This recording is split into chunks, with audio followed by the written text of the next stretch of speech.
Hello, and welcome to the Skip Meetings podcast. I am Andrea Doyle, Senior Editor, and I'm delighted to be joined on this episode by Joe Schwinger, the Chief Innovation Officer of Meeting Play and Eventry, a global leader in event management solutions for on-site, hybrid, and virtual events.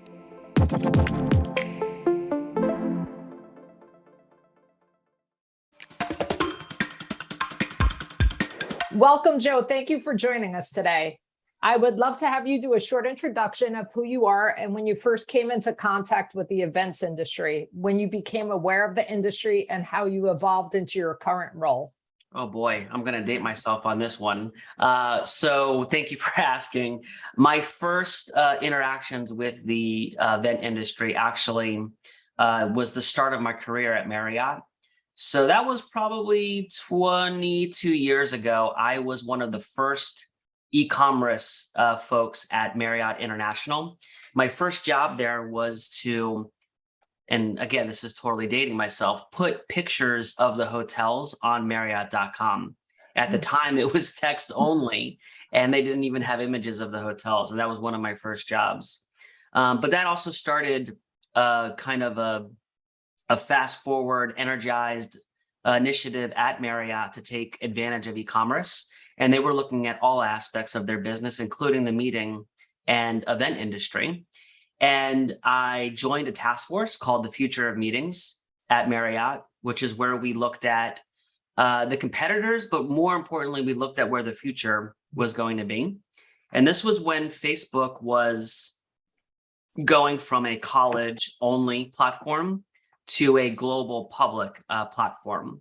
So a lot of the work that I did as part of the Future of Meetings was to look at how you can digitize and add attendee interactions through mobile technology, which was actually how I exited Marriott while working with them to build a gamification attendee mobile app called Meeting Play.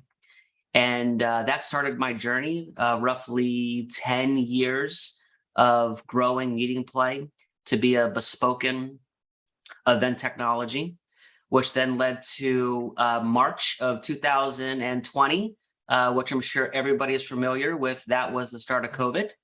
And on-property and mobile apps were no longer a thing, which then led to our foray into online virtual events. And the good news was we actually were doing virtual events for the pharmaceutical environment. So we were one of the first in markets to the virtual environment. And then, as they say, the rest was history. We grew 500, 600% year over year for 2 years, and then had a lot of opportunity to look at how do we sustain this growth, and how do we get in front of where the market's going? And that was the great merger that we had in January of 2022 with Eventry, where we became very much a end-to-end solution for our customers, between, starting with call for papers and meeting management, all the way to post-event analytic and reporting. And it's been a wild and crazy 8 months. We've already released 6 new products together, and we're really going after our growth thesis of being that end-to-end solution. And as such, we actually just finished an acquisition of a tier 1 registration company a couple months ago to further round out our tool set for our customers. So, hey, that's my background. That's how I got started with event technology, all the way to where I am today. I have the privilege of being the Chief Innovation Officer, Product Officer over all 3 of these great companies. And really what I do on a day-to-day basis is I meet with clients, I understand their problems, and really guide the product to solve those problems with solutions through our technology. Okay, that's fascinating. And you just recently acquired Encore. EventCore. Yes, it was roughly about 2 months ago. Okay, that happened in June. Yes. You know what? So that brings me to my next question. How has a dispersed workforce impacted your transition, and has tech helped now that, you have these 3 companies and you're introducing all these new products? Yeah, and it's an interesting question because I was the guy that needed to have everybody in the office to be creative. Oh, wow. I our headquarters previously before all of the mergers was in Maryland, and we had an office of roughly, I don't know, 35 folks. And we were that year we were scheduled to grow, 100% year over year revenue. So we were looking to grow our staff, and we basically were faced with moving from 7,000 square feet to 20,000 square feet. And we were so close to signing the lease on this unbelievable new location.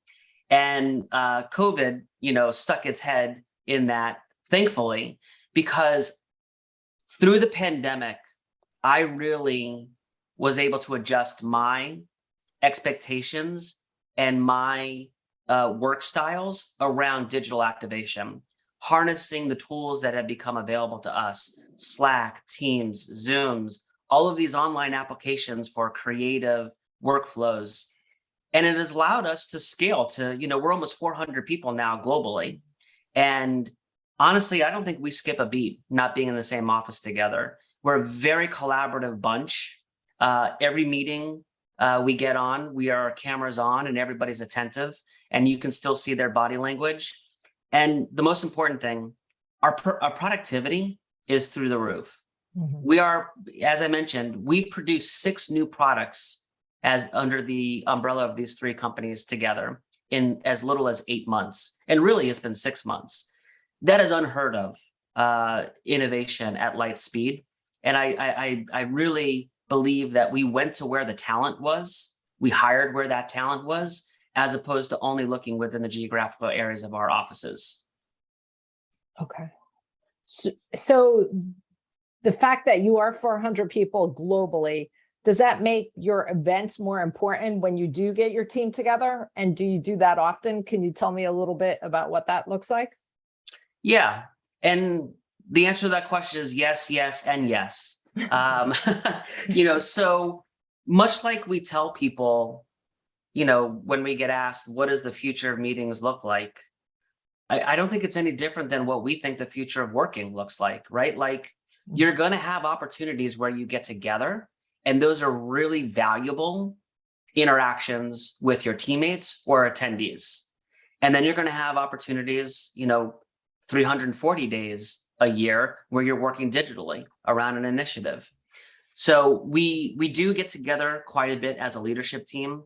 Some of our divisions or departments get together as teams, and those are very concentrated things that you need to be in the room together to do, right? So as 3 companies that are coming together, the leadership's been meeting on what does the future look like of these 3 companies? What does our branding look like? What is our product strategy?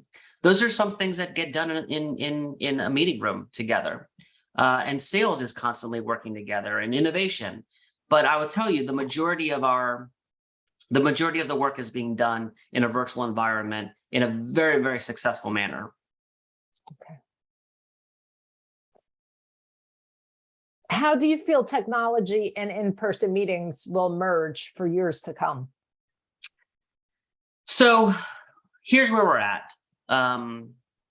Some people would say that there was a little bit of an overcorrection in terms of in-person meetings.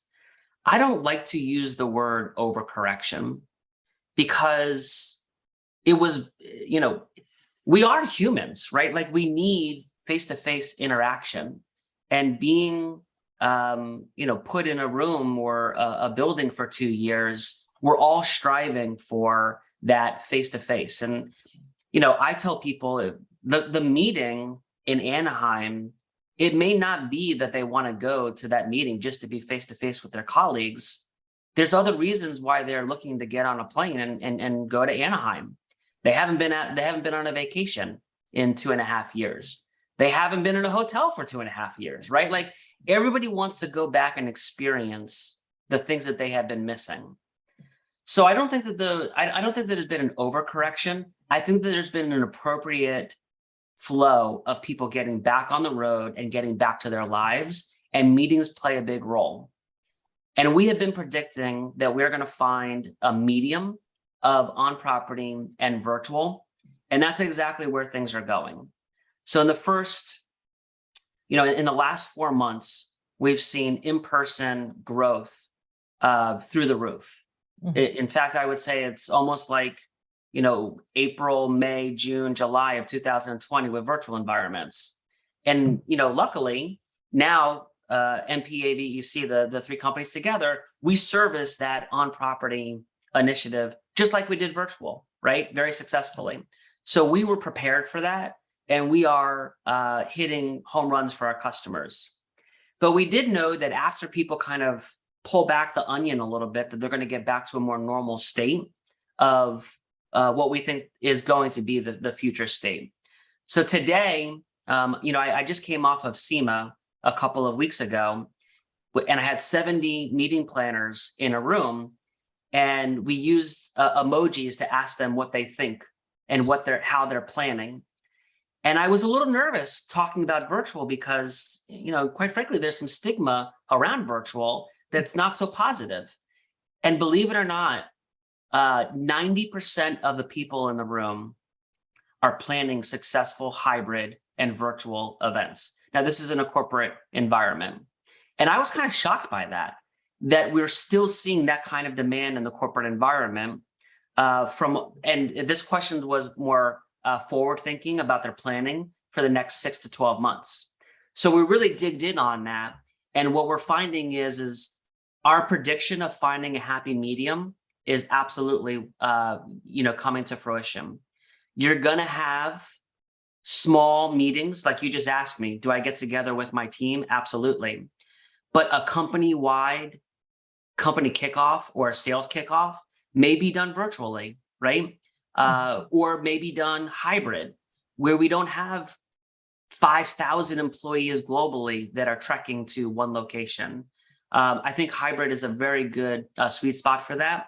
And that was one of the things that we heard loud and clear from our corporate planners is we're going to get to this funnel of top where hybrid is appropriate, and in the bottom of the funnel where face-to-face interactions are more important.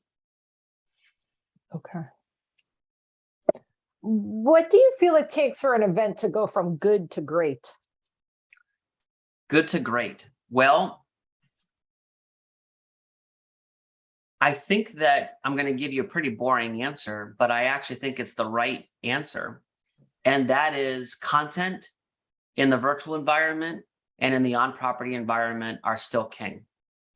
And what we are finding to entice people to get on property or to log in to a virtual environment or a hybrid environment, the content still plays a key role. And let me give you some examples of that, right? So in the virtual environments, it was very common for tech company X to have a keynote conversation with a famous person, whether they be a comedian, an actor. And honestly, I looked at that and I was like, well, that's great. I want to hear this person talk, but how do they relate to the industry? Or how do they relate to the products that are being sold? And that was, in my opinion, that was a little bit of a mismatch on great content. Whereas now, I think our planners have seen that when you can relate the speakers, going back to where we were in 2019, to really be hyper-focused on the touch points of the users, that we find a whole lot more success. Now, the other side to that we were very successful with during the pandemic, and we're transitioning all of this to our mobile technology and our property, is networking and attendee engagement still has the opportunity to make you move from good to great. And that was, I think, key in our product offering in the virtual environment, that we were not a sea of same when it came to how you produce a virtual environment. We were a sea of different, and we wanted to be bespoken to the goals of what our meeting planners were trying to accomplish. And when you can execute something like an Ask Me Anything in a flawless environment, that the attendee satisfaction moves from good to great. And that's just an example of attendee engagement and doing it the right way. So honestly, I tell people, listen, you have a PhD in event technology over the last 2 years. You've moved from Blockbuster to Netflix and don't go back. But there are some learnings from the pre-pandemic environment on how you make great meetings that we don't want to lose. And content strategy is absolutely the top of that list. And then attendee engagement and a sophisticated way of bringing attendee engagement to the table will pay off in spades. Okay. That's interesting. I love that quote about being in a sea of sameness. Yeah. How you have to be in a sea of different. Well, that talks a little bit to the philosophy and the growth theory around these three companies coming together. Is what we have found with our meeting planners is they will plan one event that is so special.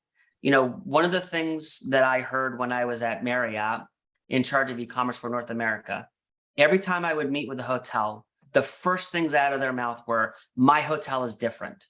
Okay. Everybody thinks that their hotel is different. Well, in the meeting world, they have that one event that's different, right? It goes against the grain. It's special. It requires a different way of thinking.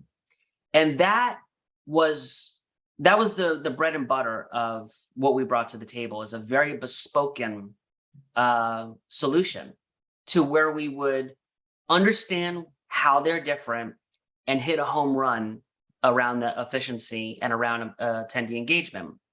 But the problem is, once you hit a home run for that special or that tier one event, well, they trust you and they want you to do everything, right? Right. But then everything else is the same, right? So you have to be different and you have to bring something to the table. But the reason why we brought these companies together was we want to be able to take care of your most complicated, delicate, biggest event. But we also want to be there when you have 10 people in a boardroom, right? And you got to service that with event technology. And that's what we're now able to offer our customers that is very difficult for a lot of the other event technology companies to say. We can handle the most complicated and the most simplistic under one roof now. Okay, that's great. So that leads into my next question. What do you feel the most impactful technology for on-site events is? And can you maybe differentiate it to, like you said, for a smaller group and then all the way up to a convention of thousands? Yeah. So right now, we have been in the process of taking all of our learnings around virtual attendee engagement and digital activation, and we're pouring all of that innovation into our mobile technology. There are so many things that have to go right when it comes to on-property events. But in our lens right now, where we look at the most opportunity and where the industry is going, it's kind of back to a renaissance of the mobile technology of 2019.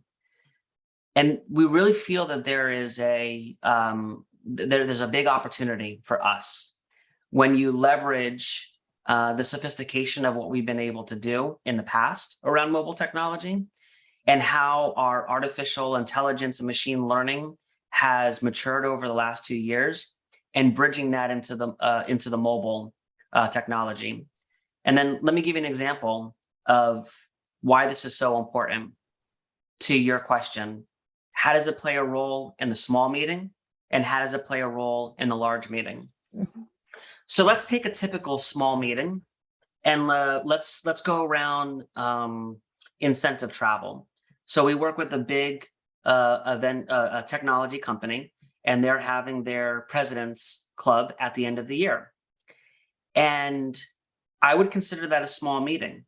But let me tell you the role in which mobile technology is now playing. Things as easy as, say, departure notices, right? That are very difficult for the meeting planner and require a lot of work. And in some cases, were very costly, right? So the old way of doing it is they would room drop a slip and here's your departure notice. Now, through the mobile technology, it's automatically connected to all of these systems. And on the last day, you get a push notification that your departure notice is now available on the mobile.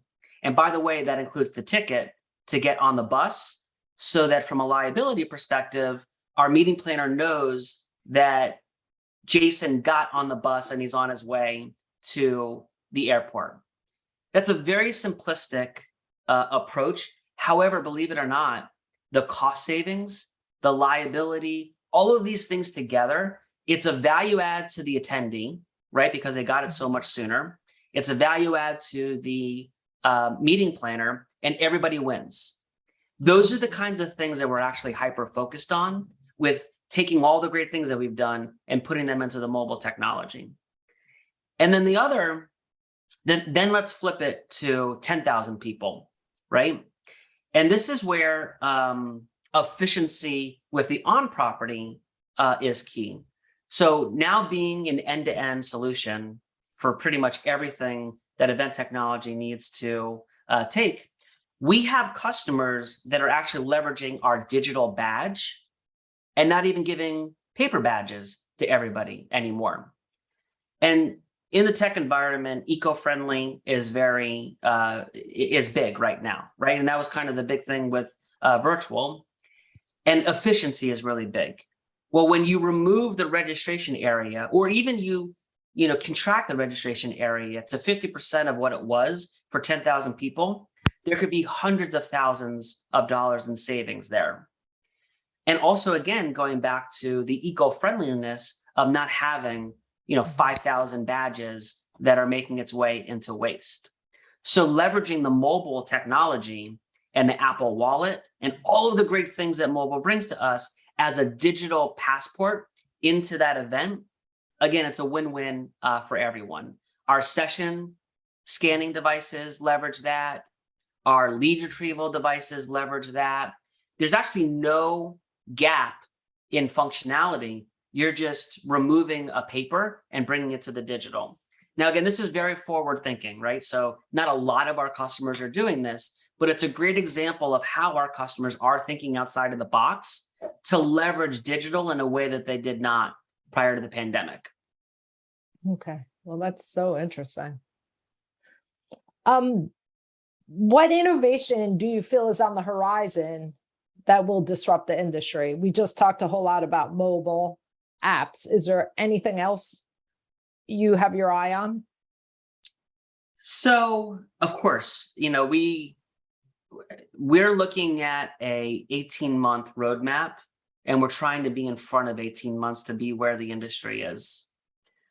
I will tell you where I don't think the industry is going to be in 18 months, because it's a hot topic, and there is a lot of work to be done for this to become scalable in our industry.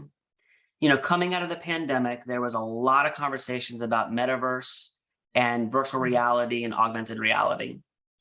And I believe that the future very well may be in this meta environment, but the market is changing so quickly right now that I don't believe that this is going to stick.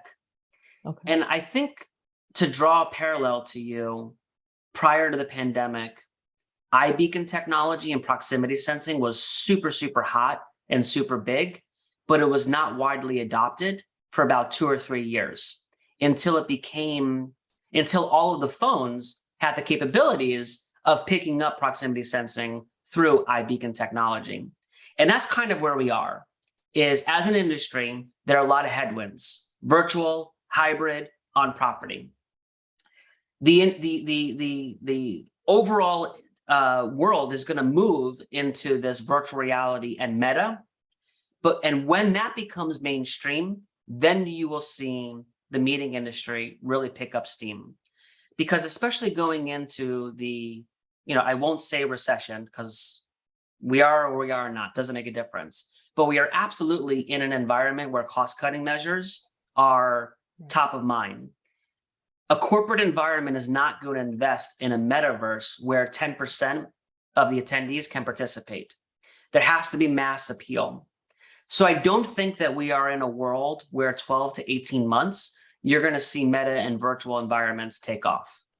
Where we will see more innovation is around augmented reality using mobile technology.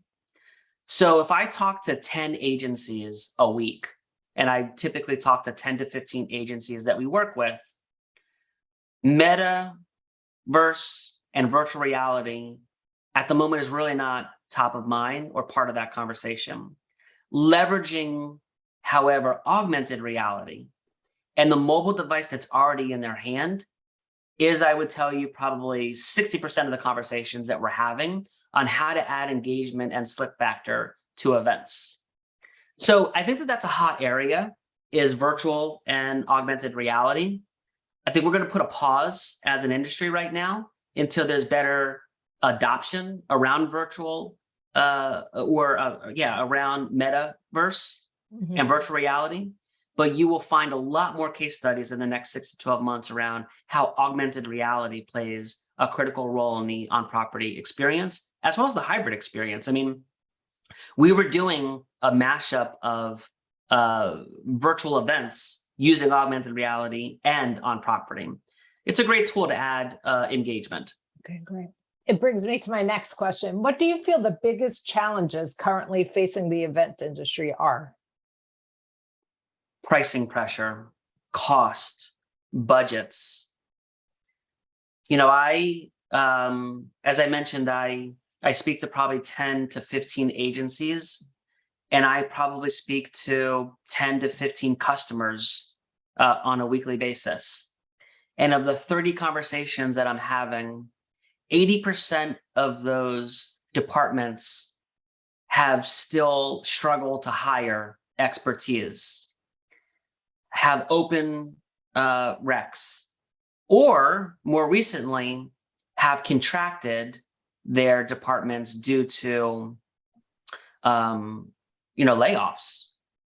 Events and marketing are sometimes one of the first to get hit by such, and you don't need to be, there's no secret. If you're on LinkedIn, you'll see that a lot of these departments have been hit.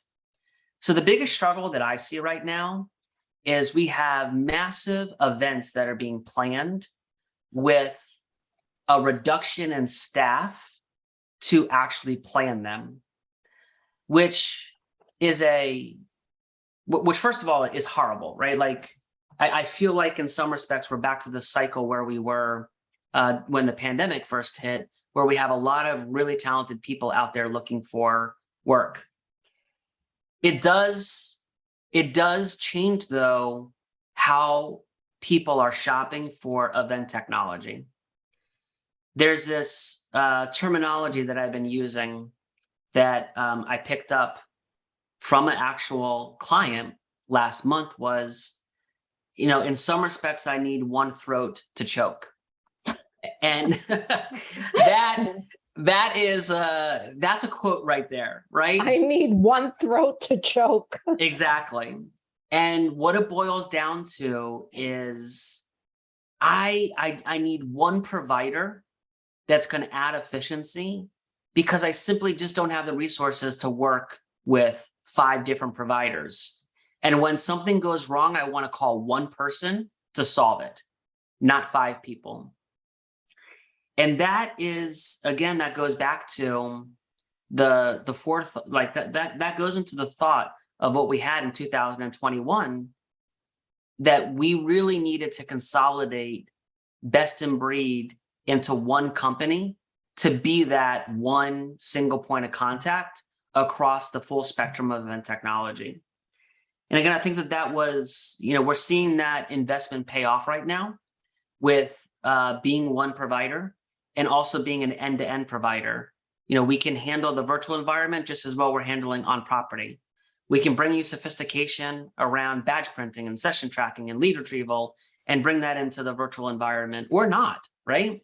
There's 30-something tools that are available now to our customers, and we pretty much can say yes across the board.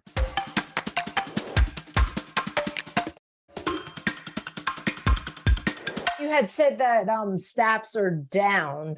Do you feel is that an issue because there's not people qualified to fill these positions because of the Great Resignation, or there's just not the budget to hire the people they need? It's a little bit of both. You know, I probably have 10 very close confidants that are meeting planners that have moved to contract meeting planners and have decided not to go in-house or with an agency because of the flexibility that this allows them. And by the way, they make more money by doing it that way.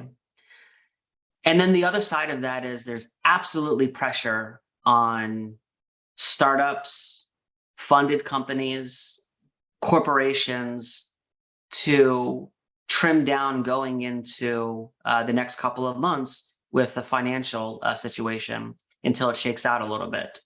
So I would say it's a little bit of both. Okay.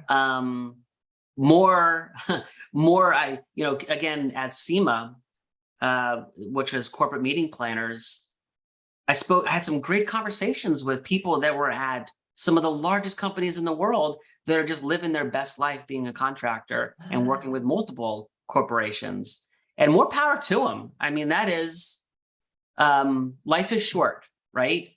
And if you can work and you can work anywhere and you can still provide for your family or yourself in the same means, I mean, who wouldn't want that?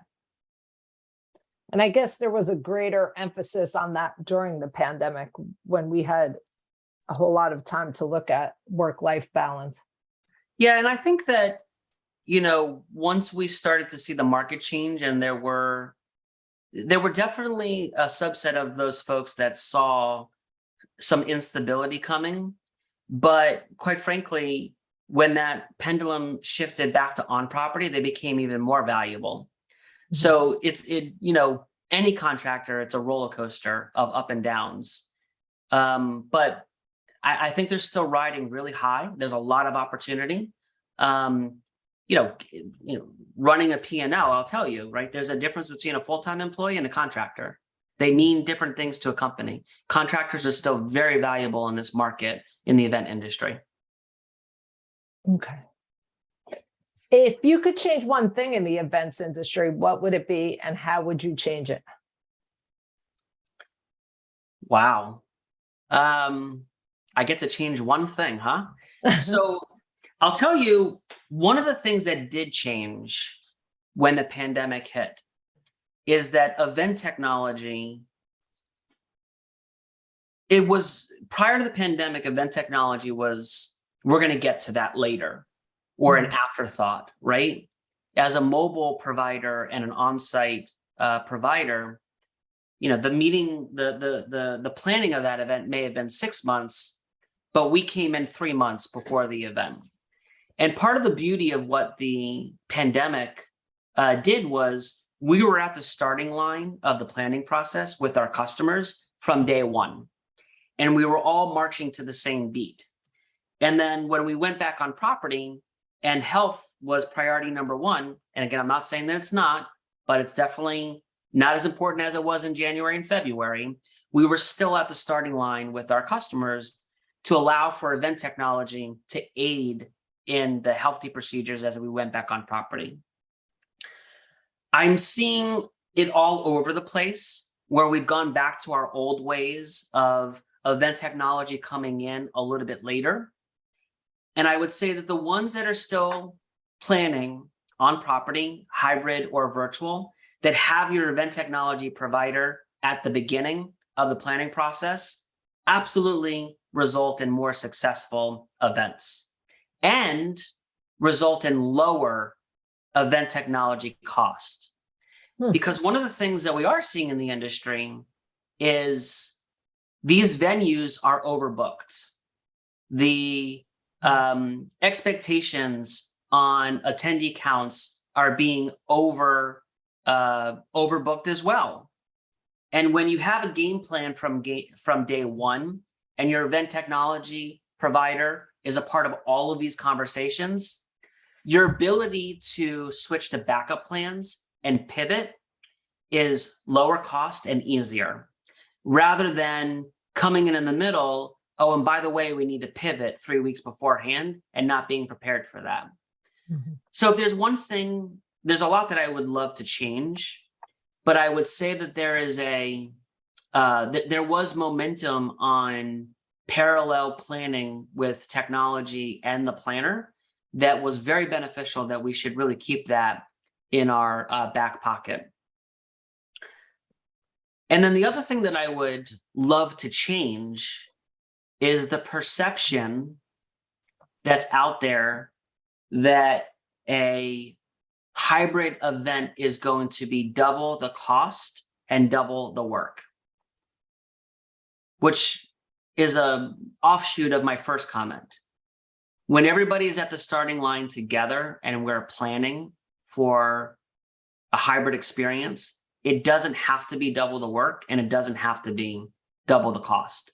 In fact, if you look at the budgets in 2021 compared to where we are in 2022, we're actually seeing lower cost by doing it together if you do it the right way. And it's all strategic prioritization around what we're trying to accomplish and how the technology plays a role in accomplishing that. Okay. Interesting.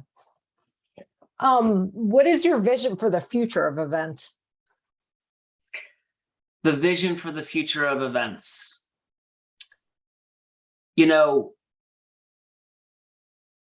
I'm going to answer that again with the last 8 months that have been really, going back to my comment of a roller coaster ride of ups and downs, where event technology has to play a role in the overall strategy. My vision for the future is that simply an event technology company cannot predict, and more importantly, an event technology cannot influence where the future of events is going. Okay. We have to complement the industry. If there's one thing that has become very apparent to all of the new virtual event companies that have popped up and that are struggling right now, you cannot influence an industry. You go along and you complement and you enhance where the industry is going. And that's why it was really important for these three companies to come together to diversify for our customers and not to put all of our eggs in one basket, thinking that our customers are going to go there. Because again, if you look at what's happened over the 8 months, in January, when the pandemic rised again in December, everything was virtual again. And that was a pivot. And then February and March, we went back to hybrid. And then March, May, June, we saw that pendulum swing to 100% on property in some regards. And now we're moving back to hybrid. My vision for the future of these three companies is exactly what we're executing, is to be in front of these trends, but continue to listen to our customers on where they're going, and do not try and force our customers to go where we want them to go. Because unfortunately, we'll end up like some of the other providers over the last couple of months, where they're, massive layoffs. And some of them, quite frankly, I don't think that will survive. And there's a lot more consolidation that's going to happen in event technology over the next couple of months because of that. We just simply cannot move the industry in a direction that we want to go, that they're uncertain about going. And that, again, comes back to your question around what is the future of event technology? Well, I can tell you right now, it's not metaverse and virtual reality, because that's not where our customers are pulling us. Mm-hmm. So it seems a theme of our conversation has been the importance of diversification. Absolutely. I will say that had these three companies not come together to complement tier 1, tier 2, and tier 3, to complement on-property, hybrid, and virtual the way that we are for our customers, I don't know if, there would have been some serious headwinds. Mm-hmm. So it was a wise bet to bring these companies together to diversify our offerings because quite frankly, that's what's keeping us moving and growing. More importantly, growing the way that we are. What does the future hold for you and for these three companies? So me specifically, I've never enjoyed waking up every day than I do today, right? Like, when prior to these three companies coming together, I was the founder and CEO of Meeting Play. And with that comes HR, finance, product, sales, 5 million hats. But ultimately, at the end of the day, where my passion is in innovation and product. So for me personally, I just have so many more toys that I get to play with on a daily basis to push innovation and product for our customers. And so for me, that's the exciting part is you now have really unlimited colors in your palette to paint on the canvas. And we're doing some really sophisticated things for our customers. And for the company, we are making massive investments in our technology. And we are divvying up those investments across, additional features on top of our core platforms, scaling better for our customers, identifying areas where we need to be stronger. And some of that, by the way, came out of the pandemic, right? Like the reporting on a virtual environment is simply just, in our industry, it's not there on the on-property experience, right? And that's an area where we need to invest. And then the other part of the massive investment in our product is, as I mentioned, we've created from scratch 6 new products in the first 8 months of being a company together. That light speed innovation is not stopping. Our roadmap over the next 12 to 18 months is so exciting for what we're going to be able to bring to our customers. So we're in a little bit of a unique situation where I think that you saw hyper investment and hyper innovation in event technology, which has stalled as the industry is moving. And we've seen a lot of layoffs, where we are in a very unique situation where we're going to continue to pump out great features and new products for our customers in the foreseeable future. Okay. You talked about having many colors in your palette. Are you an artist by any chance? So that's a great question. I would say that, so I know the things that I'm good at. And I would actually say that I have some of the best artists that I'm partnered with. And I'm the one that's whispering in their ear on what color to use and where to put it on the canvas. But no, I'm not an artist. I'm so blessed that when we brought these three companies together, the talent that we have, the leadership team that we have is just simply amazing. And, in being in this event industry now for 22 years, I've never been a part of a team on the leadership side and even, multiple layers down that is driving innovation and product for our customers. So no, not an artist, but I can whisper to an artist like nobody's business. You're an artist whisperer. Exactly. Has there been an aha moment for you in your career? Well, yes. There's been many, but I'll start with what was the most impactful and telling about our companies. And that was March 13th of 2020. So to paint a picture for you, in February of 2020, we were projecting 100% revenue growth year over year. We had an unbelievable pipeline of business that was coming in. We had contracts signed for the next year. And on March 13th, which was a couple days after the US kind of was breaking news in Seattle and New York, that was, I believe it was a Thursday or Friday, or maybe it was a Wednesday. It was towards the end of the week. And literally within a 48-hour period, 100% of our business canceled. Whoa. It was gut-wrenching.